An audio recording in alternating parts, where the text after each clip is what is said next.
రాష్ట్రంలో పరిశ్రమల ఏర్పాటుకు పచ్చజెండా ఊపుతూ కూటమి ప్రభుత్వం తీసుకుంటున్న చర్యలు సత్ఫలితాలనిస్తున్నాయి. 300 మెగావాట్ల సౌర విద్యుత్ ప్లాంట్ ఏర్పాటుకు SAEL సంస్థ ముందుకొచ్చింది. దీని ద్వారా సుమారు 1130 కోట్ల రూపాయల పెట్టుబడులు రాష్ట్రానికి రానున్నాయి.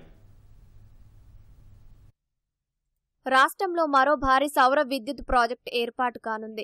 SAEL solar MPH1 private limited సంస్థ దీన్ని ఏర్పాటు చేయనుంది. ఈ ప్రాజెక్టు ద్వారా సుమారు 1130 కోట్ల రూపాయల పెట్టుబడులు రాష్ట్రానికి రానున్నాయి. Solar energy corporation of India నిర్వహించిన కాంపిటేటివ్ బిల్డింగ్ లో SAEL 300 మెగావాట్ల సౌర విద్యుత్ ప్రాజెక్టును దక్కించుకుంది. ఆ సంస్థతో డిస్కంలో విద్యుత్ కొనుగోలు ఒప్పందాన్ని కుదుర్చుకోవాల్సిన అవసరం లేదు. విద్యుత్ ఎక్స్పోర్ట్ పాలసీ నిబంధనల ప్రకారం ప్రాజెక్టు నుంచి వచ్చే విద్యుత్తును తొలి ప్రాధాన్యత కింద రాష్ట్రం కోరితే ఇవ్వాల్సి ఉంటుంది. లేకుంటే ఆ విద్యుత్తును ఇతర రాష్ట్రాల్లో సంస్థ విక్రయించుకునే వెసులుబాటు ఉంటుంది.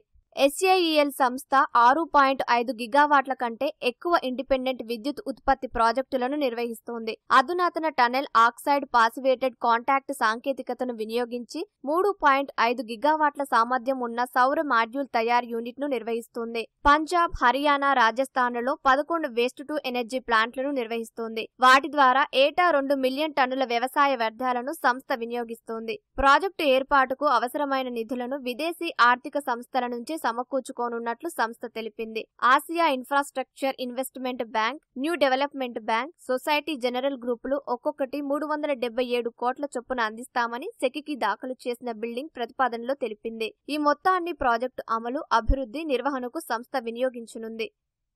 విద్యుత్ ఎక్స్పోర్ట్ పాలసీ కింద 16,000 మెగావాట్ల సౌర విద్యుత్ ప్రాజెక్టులను ఏర్పాటు చేయాలని ప్రభుత్వం లక్ష్యంగా నిర్దేశించింది. 5 అల్ట్రా మెగా సౌర విద్యుత్ ప్రాజెక్టుల ద్వారా సుమారు 12,200 మెగావాట్ల సౌర విద్యుత్ ఉత్పత్తి ప్లాంట్లు ఏర్పాటుకు అనుమతించింది.